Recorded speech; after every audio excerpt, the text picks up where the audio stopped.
Good evening, ladies and gentlemen. I am Wesley Hoyt. I'm your Chief Operating Officer for the healthcare system here. Next few minutes, I'll just go through some brief introductions for our presenters tonight, but on behalf of Ken Johnson, the entire executive team, and the HRS family, I just want to welcome you again to another first course offering. We have an exciting program lined up for you tonight. We're going to talk about one of those programs that's part of the emerging technology as well as processes for improving healthcare, not just at the personal level, but also within the system and in the community.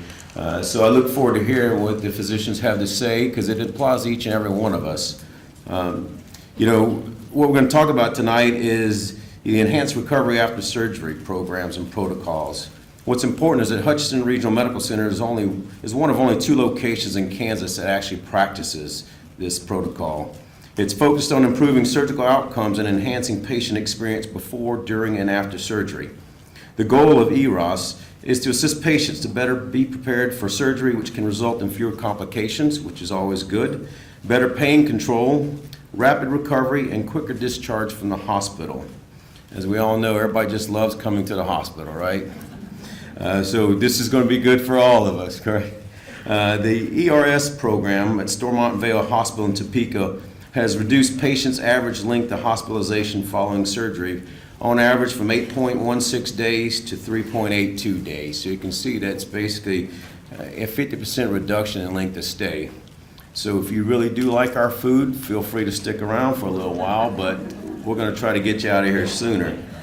We believe that in the future, enhanced recovery will be the standard of care for all surgical procedures. Here tonight to present this topic and give us some more insight and information on this, we have Dr. George Cullen and Dr. Stephanie Kemke. And Dr. Cullen asked me to be sure I introduce Dr. Kemke first. He said something about beauty over age, so we'll go with that one first. Dr. Kemke received her medical degree from the University of Kansas School of Medicine, and she did her residency at the University of Kansas School of Medicine in Wichita. She's been at Hutchinson Clinic as a staff physician since 2015. Dr. Cullen received his master's and PhD from the University of Nebraska. He's obtained his medical degree and did his residency at Creighton University in Omaha, and has been at Hutchinson Clinic as a staff physician since 1990. Please join me in welcoming both Dr. Cullen and Dr. Kemke to the podium to present tonight's topic.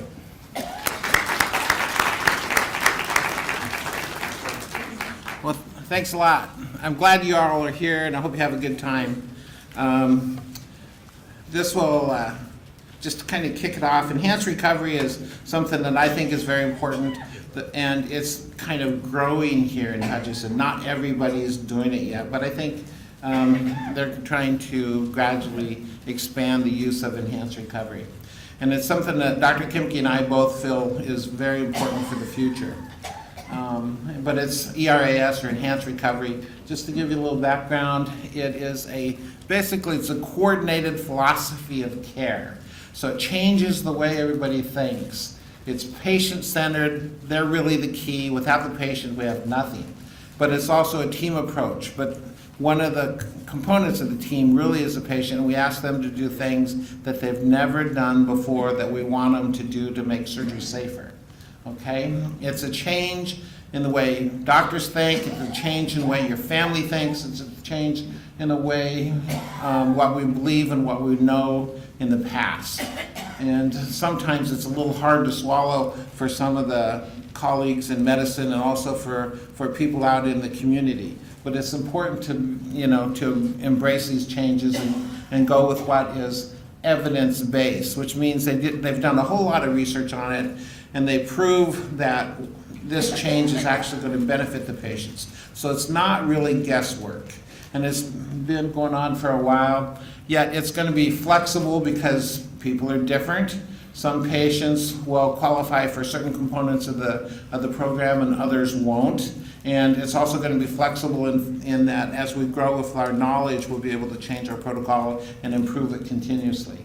But it's kind of complex. There's about 20 different elements in it, and that makes it kind of fun. These are the elements of the Enhanced Recovery Protocol. We're not going to go through this one by one because you don't always need to know what everybody else is doing. And if you're the patient, you just need to know that they're doing the right thing. But they'll cover a lot of it. And back to the base principle, it's all about safety. That's the only reason why we wanted to do enhanced recovery. But it has the other benefits of reducing cost and saving the hospital money. But when Dr. Kimke and I brought it here, we didn't care if the hospital saved money. We wanted our patients to be better. That's really the focus of it. And the hospital likes the fact that it's good for them. But it has been proven to reduce complications. Ileus is, after surgery, sometimes your intestines will stay asleep and you are a little nauseated and stuff for a couple days. This reduces the risk of ileus. It doesn't totally always eliminate it, but it reduces it a lot. It also has been shown to reduce infection after surgery, wound separation or dehiscence, and addiction to drugs, specifically the narcotics. And that's one of the themes of that Dr. Kimke will talk about too, of the multimodal pain management. It improves the patient comfort as it reduces the addiction and the use of narcotics, less ICU admissions, and a shorter hospital stay. And just a little bit of data. This is from colorectal surgery, and they're not doing it for the colorectal surgery here yet, but I think eventually they'll expand it to that area as well. But it has been shown 40% reduction in the surgical related complications when they do enhanced recovery versus the traditional care. And if you look at the non-surgical complications, 50% reduction in cardiovascular complications and a 40% or 60% reduction in respiratory complications by changing to this type of concept of protocols. Who started it? It started over in Denmark with Henry Kalet and Mogensen. This is Dr. Kalet. I've seen him speak. He's a dynamic speaker. He's very bright. I haven't seen the other speaker, but he's really interested. Now, this slide I have Duke in red and the Mayo Clinic in red. But at one of the meetings I went to, they had speakers from all these institutions. I made Duke red because they're starting a fellowship basically in perioperative medicine, which will be the first fellowship in the United States. And it all is kind of going with the theme of enhanced recovery. So it's just getting started. It's a growing thing. And then I highlighted the Mayo Clinic because they started the American chapter of the World Society of Enhanced Recovery. Now, the interesting thing about those, though, are that not everybody at the Mayo Clinic is doing enhanced recovery. They're real big on it in GYN oncology and their colorectal surgery, but I had a patient who wanted to go up there for some orthopedic stuff, and the orthopedic people at the Mayo Clinic never heard of it. Okay, probably by this time next year, the orthopedic people will have heard of it, but that's kind of where we're at in this. There will be orthopedic people in New York who are doing it. The MD Anderson people I know are doing it on pancreatic cancers and stuff like that. So it really is growing, and there's some top name institutions that are proceeding with this. Now, the other thing that was kind of interesting is if you talk to some of the doctors, they'll say, oh yeah, we're already doing all that enhanced recovery stuff. But if they go back and they audit the charts, and this is just for goal-directed therapy, they'll say they're doing the entire program, but then if you look at just one component of it, 90% say they're doing it, and only about 6% actually are doing it when they talk about it. But as time passes, I'm pretty sure they'll be doing more of it. And the reason it's important is because if they leave out part of the ingredients, they don't get the same response. If they have less than 50% compliance, then there's a higher 5-year mortality from complications. But the mortality, and this is including all really sick patients with severe cancers and stuff, the mortality will drop the more they can comply to the entire program. So it's really important. And the program, and Dr. Kimke will get into it a little bit more detail, is really kind of like making soup with a whole bunch of different cooks. You have the surgeon who throws in his ingredients, you have the anesthesiologist throwing in their ingredients, you have the nurses on the floor, you have the patient throwing in their ingredients too. and they kind of argue about what's going to make the soup taste best and all that. But that is really kind of, in essence, what enhanced recovery is. We said the patient is really important part, and we start in the office with patient education. And we tell them, things are going to change when you have surgery. You're not going to go and stay in the hospital bed for a week like you probably thought you were. We're going to get you out of bed the same day. We're going to have you walking as soon as we can walk. And if we can, we're going to feed you as early as possible. And those sound like pretty simple things, but they're very important for reducing complications. In particular, walking will reduce the risk of clots in the legs. You get a clot in your leg, it can get loose in your heart and lungs and kill you. We also have them learning to do, I don't want to take Dr. Kimke's thunder, but some other things pre-op to get them really ready for surgery and stuff. And we, go back to the eating healthy, give them soap and water. And then I think Dr. Kimke has more about the eating that's kind of exciting that I think patients will really love. And so I'm going to turn it over at this point to her, and then we'll do questions later. One of the things that really I think is so great about enhanced recovery is that it really tries to look at the entire picture of the patient and really trying to break it down and see, how can we make things better for the patient. And so one of the ways that it does this is it kind of breaks it down into 3 phases. So it looks at kind of what are the things that we can do before surgery, so pre-operatively. What are the things that we can do to kind of make the patient best ready for surgery to kind of improve outcomes after surgery? What are the things that we can do during surgery to make things better? And then what are the things that we can do post-operatively to make things better? And so it's really kind of breaks it down a little bit to kind of look at all those different phases and how we can make things improved. And exercise, so I'm going to actually go through some of the things that we talk about with patients prior to surgery to kind of enhance their recovery after surgery, because really so much of that is to do with the patient, and the patient is very involved in that. So as far as preparing for surgery, one thing that we're really trying to work on, which of course really just makes sense, but it's harder to put into action than we realize, is trying to get the patient to exercise prior to surgery. And we really would love them to exercise for at least 30 days prior to surgery, both aerobic and muscle strengthening. And some patients will be able to kind of initiate this on their own, and some patients may need more supervision than others. But we're working on getting a very specific program set up for patients that they can start before surgery and then continue through surgery. And that patients that do this really do much better.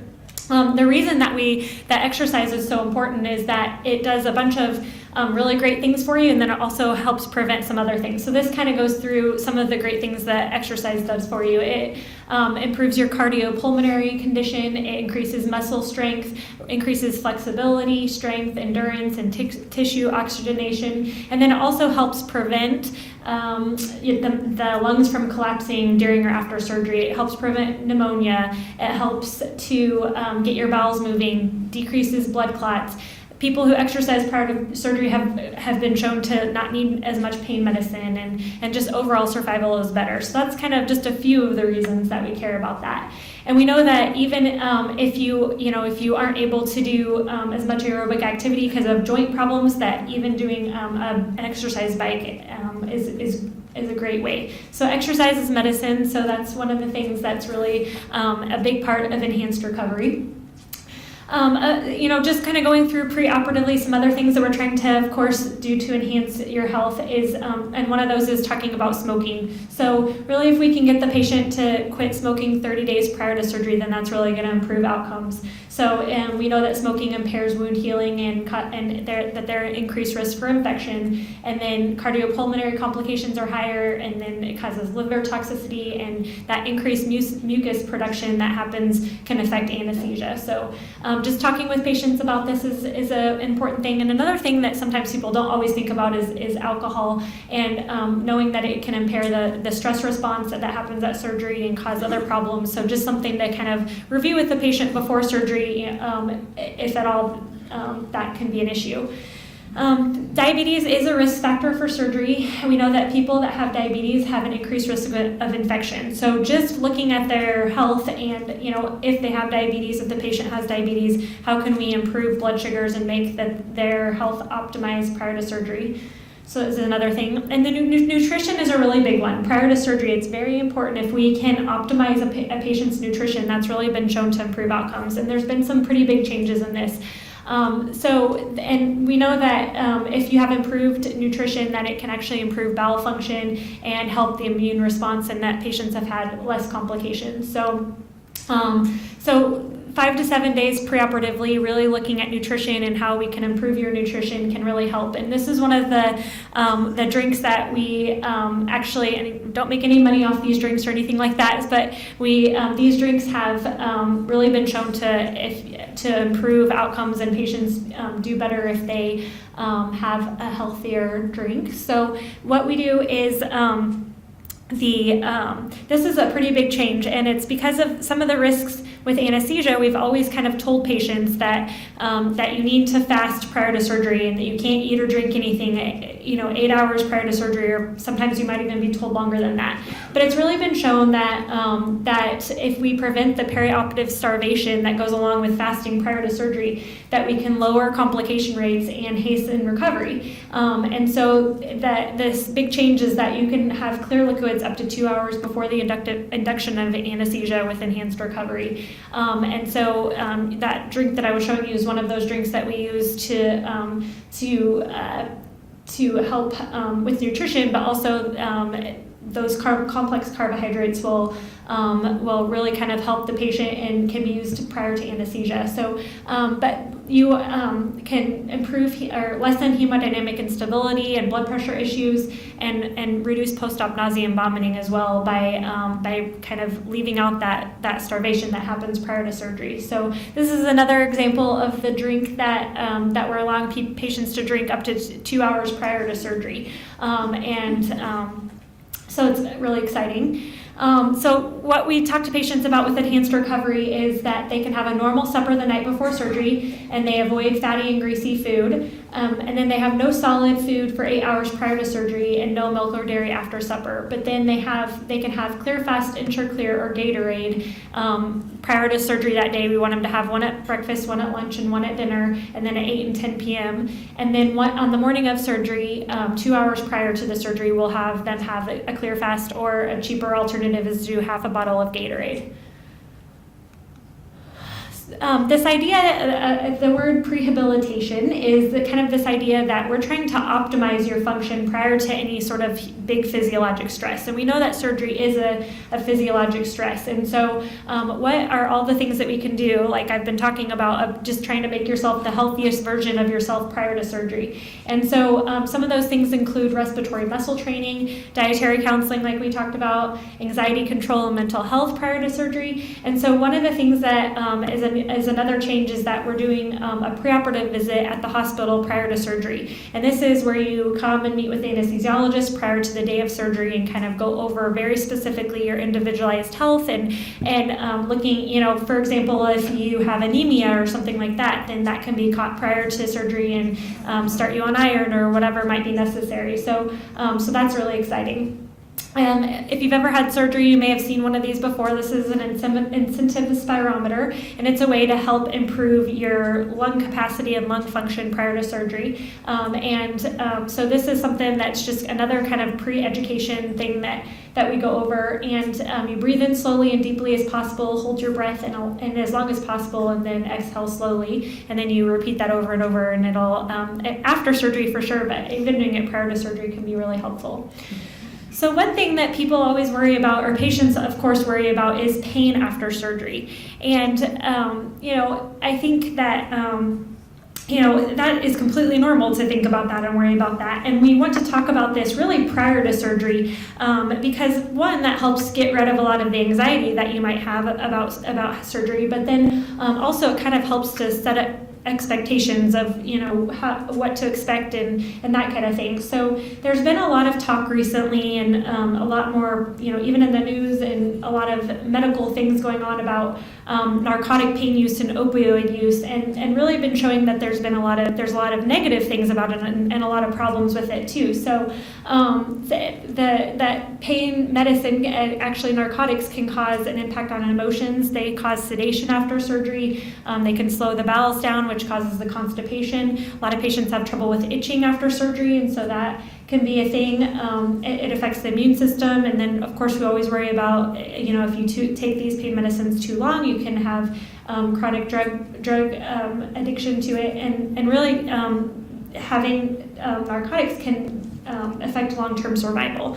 So this has really been a big thing that enhanced recovery is looked at, and you know, how can we try to, you know, we see all those things, those negative things that opioids can do, and so how can we still treat pain really well and have patients do better without using opioids? And so they have really looked at, again, looking at preoperative, intraoperatively, and postoperatively, this multimodality approach of really getting on top of pain. And so actually have people take NSAIDs and Tylenol prior to, and gabapentin prior to surgery ever starting, kind of getting ahead of it. And then intraoperatively, there's very specific things that the anesthesiologist will do to help with pain right when you wake up. And then postoperatively, doing more scheduled medicines that are besides narcotics to help kind of that pain, and then using opioid pain kind of as needed. And really, a lot of patients are not even needing those because all those other things have already been done. So it's really exciting. And so something that, another thing that anesthesia is oftentimes doing, a lot of people are familiar with epidural anesthesia for childbirth, but there's kind of lots of other types of anesthesia like that are local anesthetics where you can help with pain that way. So that's one thing that anesthesia is working on as well. Another kind of thing, I know I'm kind of jumping around a lot, but another thing that we that enhanced recovery looked at is post-op nausea and vomiting. Another thing that causes patients a lot of anxiety, in addition to pain and just worrying about that, and then if it does happen, how miserable it can be after surgery. And so we know that there are certain risk factors for having post-op nausea and vomiting, and so we were looking at, you know, what are specific protocols that can help with that. And so some of the risk factors are just being female, having a history of post-op nausea and vomiting. If you have a history of motion sickness, being a non-smoker or younger, are actually risk factors. Depending on what type of anesthesia you have, that can be a risk factor as well. And then just kind of the duration of the surgery and things like that. So again, enhanced recovery has this kind of multimodal approach, and all these medicines aren't necessary for you to know or understand, but just that, you know, there's a very specific protocol that is improved kind of post-op nausea and vomiting, and so that's something that's really exciting too. Of course, not all patients are appropriate for all elements of enhanced recovery, but that is the nice thing about it, is you don't, you know, even though we would love to do it for all patients, it's not something where, you know, you have to do every little single thing. Sometimes if a patient has a kidney issue, then they can't take NSAIDs, and so you might modify it in that way as well. Of course, if they're, you don't want to be careful you're not overdoing certain medications. And then preoperatively as well, you know, it's really important to go over with both your physician and, of course, anesthesia, what medications you're taking prior to surgery. So a lot of times, you know, you might be taking something over the counter that you don't think of or that you think is no big deal, but it actually can affect your recovery. So just important to go over. And avoiding infection. You know, this slide seems incredibly simple, but it's oftentimes, I think, if it's not broken down as a patient, you don't necessarily know all these things to do. And this kind of protocol has really improved infection rates, and it's very simple. But what we tell the patient is to shower the night before surgery, use your regular soap and shampoo, and then it's followed by a specific soap from the neck down, rinsing, and then it's really important to wear actually clean pajamas, clean sheets and clothing, and your spouse to do the same if you sleep in the same bed. So that's, you know, something you might not think about is, you know, washing your sheets right before the night before surgery, but that can improve or decrease your risk for infection. So and that we don't want you to shave the surgical site, and then we have you shower the next day, and then use the Hibiclin soap again, avoiding any lotions or deodorants, perfumes, or anything like that. And then, of course, you want all your visitors to wash their hands. And another thing that sometimes people don't think about is pets, and that they actually being around can increase your risk for infection. So just, kind of right before surgery and right after surgery, kind of avoiding touching pets if possible, or washing your hands if you do. So this kind of just goes over more of those things that are just, common sense stuff, but actually is really made a difference. And then, of course, if you were to have any signs of infection after surgery, we'd want you to be aware of those signs and symptoms so that you could call the office right away. So some of the goals that we have for post-operatively that we're talking to patients about preoperatively so that they're educated on this is that we really want you to drink clear liquids in the recovery room. And so that's a pretty big change. We used to say no one can eat or drink anything right after surgery. We want things to kind of settle down. But that actually patients do much better if they start that kind of bowel function right away. And so we let them eat soft foods 4 hours after surgery. We want them up in the chair 2 hours after surgery. All these things, they kind of sound a little crazy sometimes, but they've decreased complication rates significantly. Patients are going home earlier and having a better outcome in recovery. Prior to surgery, I want to tell everyone that they need to have a driver, and that what medications that they're going to go home on. And then there's vitamin C, zinc, and vitamin A have been shown to help with wound healing and help prevent infection as well. And so that's a kind of a new thing that's added. And then vitamin D and calcium, of course, help your bones. So that's why we add those too. So again, kind of just talking about how exercise is medicine, and it's a really can be a great and big part of your recovery. So again, why are we doing enhanced recovery? It really is it is about the patient, and I think that sometimes change can be hard, but when we have less complications and patients do better and feel better and get out of the hospital faster, and save money is a perk, but that's it's not really why we're doing it. It's because patients are really doing so much better. And so I think part of that is just kind of increasing awareness and education on it. And I agree that I think that it's exciting that it's starting here at the Hutch Hospital, and I think it's going to become the norm kind of across the United States. So I don't know if anyone has any questions. We're open to questions. So. I'm coming up the back in the middle aisle here, so if you have a question, just raise your hand and I'll come over to you. I see one.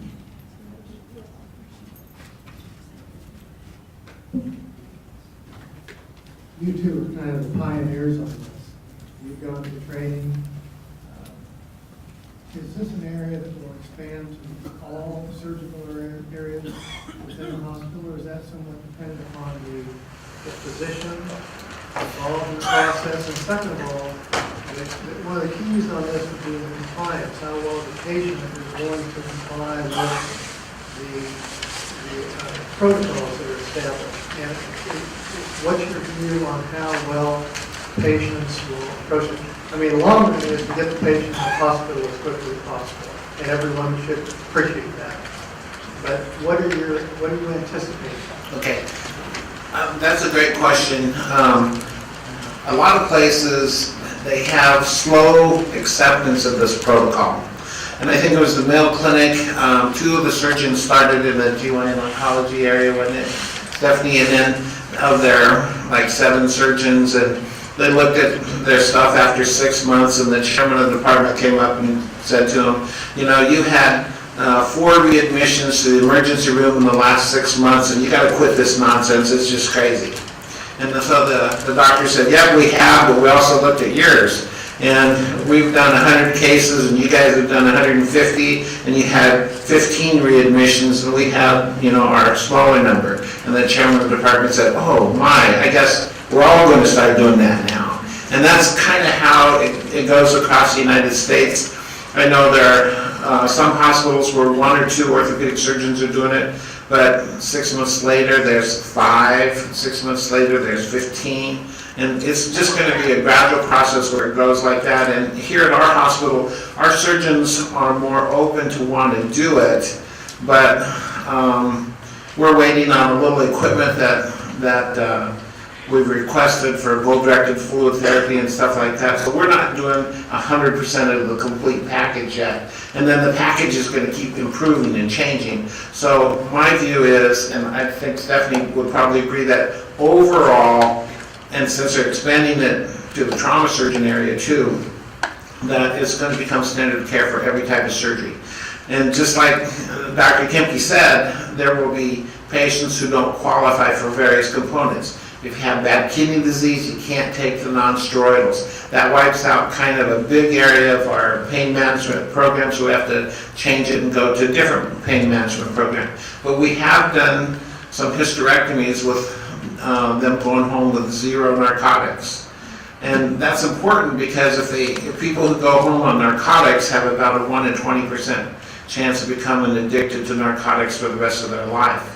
And then the other thing that's nice too, and our chemotherapy colleagues and our oncology colleagues, our medicine colleagues will like the fact that if their patients have improved quicker wound healing, they can start their chemo quicker and get a better response on their tumor with a longer survival. And that study's coming out of like MD Anderson in Houston and places like that. But still, if you go to the Mayo Clinic, who is big in this area, the orthopedic people aren't doing it. The OB people are, and the general surgeons are, but probably not all of them. And the ENT maybe not be doing it. I know some friends in Wichita who want to do it, but they have a little bit of a hard time getting some of the other team members on board with it, but I think it will come. And the other question was patient compliance. Well, when we talked about exercise, first off, I was told that nobody's going to exercise. They just can't get their patients to exercise. But if you sit down and you say, if you start exercising these next 2 weeks, it's going to reduce the odds of you ending up in the intensive care unit. People are more likely to listen to you. And there's been a study out of the state of Michigan where they had such high success rate of getting people to exercise and quitting smoking that Michigan is planning to roll that out to a statewide program. So it takes a little salesmanship to do it. And I want to put a plug in for the Reno County Health Department too, for everybody here. The Reno County Health Department has an exercise physiologist, really great guy. They also have, is it the Step Up or Step On program that they do, not related to surgery, but it's good for people, and it maintains their core strength and prevents falls and helps keep people out of the nursing home as people get older. So I would hope that we would get everybody exercising and doing this. I think it's important.